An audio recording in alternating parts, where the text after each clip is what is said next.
What is up, guys? It is TheCitrusPanda here today, and today I'm coming at you with a review for Episode 3 of My Hero Academia. Let's do this. Okay, so another week, another episode, and what do we get here? Now, this is kind of odd because I thought maybe the pacing in the show would pick up a bit, seeing as it's supposed to be 13 episodes long, but it has not.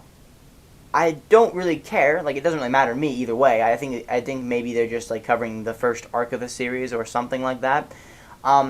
But we are on episode 3, and they're just about to start the training. Well, no, they already got done with the training to get into the academy, in the school that he wants to get into. But now, next episode, which is episode 4, keep in mind that's like 1/3 of the way through the series, basically.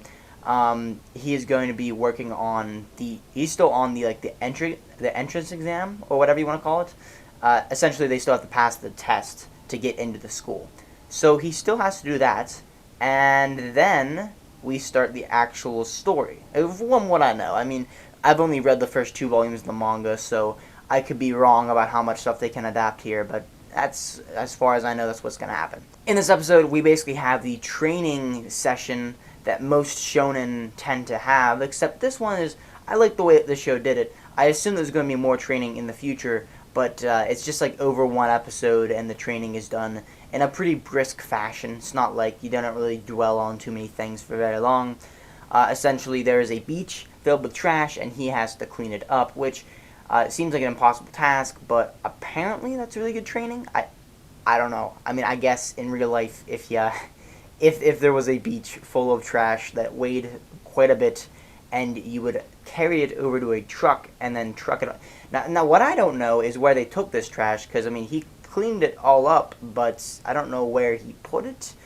I don't know. He put it in the back of a truck, and I assume All Might took it somewhere and got rid of it. But I don't know. I guess maybe if they put it in a landfill, it would be better than it being on the beach, definitely. But anyway, it doesn't matter where the trash went. It just means he picked it up, and it took him 10 months. Yeah, it was like a 10-month thing, and he actually for a while there was doing more than he should have, because he collapsed during the training, and All Might's like, oh man, I made this plan perfectly for you. So essentially All Might made a plan specifically so that this guy, or the Deku, could, especially specifically for himself, he could do it, and he was actually overworking himself, which is a good trait to have, I guess. I don't know. We got a protagonist that likes to overwork himself, but that may be bad at some points in the series. I don't know. The one thing that is kind of weird is how much this main protagonist, good old Deku, he cries for everything. He's what I like to call a crier. You know what I'm saying? I mean, at the end of the day, I don't really think it matters, or maybe that's just him developing as a character, but he seems to cry at every single situation. Like, if he's happy, crying. Sad, crying. Angry, crying. You tell this boy something funny, he's gonna cry. Does it really matter? No, it doesn't really matter. I think maybe he's just like young, and that's just how he is as a character right now. But I mean, I don't really think it's gonna change my opinion of him as a main character.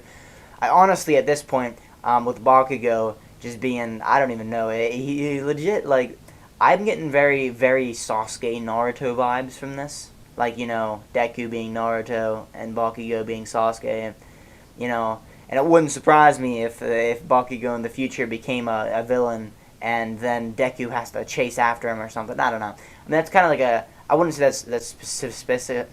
Oh my god, I can't speak English. Okay. I wouldn't say this specific to Naruto, because a lot of shonen anime do that. But I'm drawing the parallels to that because a lot of people know Naruto. Anyway, I think that this episode overall was pretty interesting. Towards the end, we see the Mikey guy, I don't know, some sort of hero. He looks kind of like a DJ, but he's just talking really loud, and apparently has his own radio show, according to Deku. And that's another thing that's pretty funny, because every single time we see a hero in this show that is like kind of well known, or even not that well known, Deku knows about them and has like this fanboy attack that he's just like he's like going crazy. Also, this muttering thing was introduced in this episode, like where Deku, whenever he like is thinking about something, he just starts like muttering to himself, and then like these words come up on screen and stuff, which was used like 3 times this episode, it was pretty funny. I think it was a cool way to do it. It's a cool animation style. Speaking of cool animation styles, whenever the instructor dude up front was explaining how many points you got for each person, it was like a pixel animation, like a video game sort of thing going on. And I thought that was really cool. I've never really seen that done in an anime before.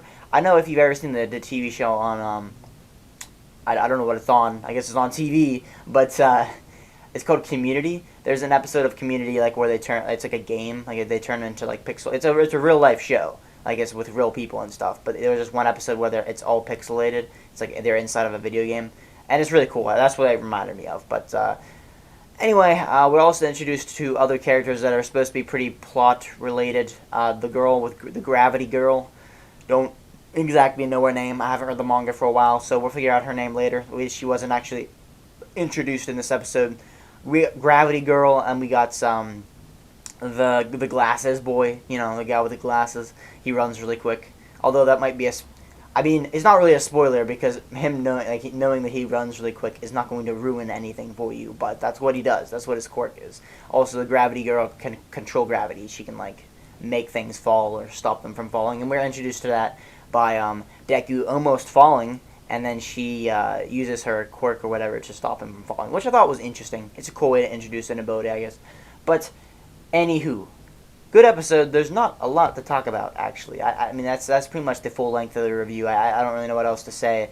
It's another... I would say this is more of a setup episode for this next episode, and that's pretty much all it was. But overall, it was very interesting, and we got to see the training, the 10-month training arc thing. It wasn't even an arc. It was more of a 10-month training episode for Deku. So, at the end of the day, good episode, and until next time, adios.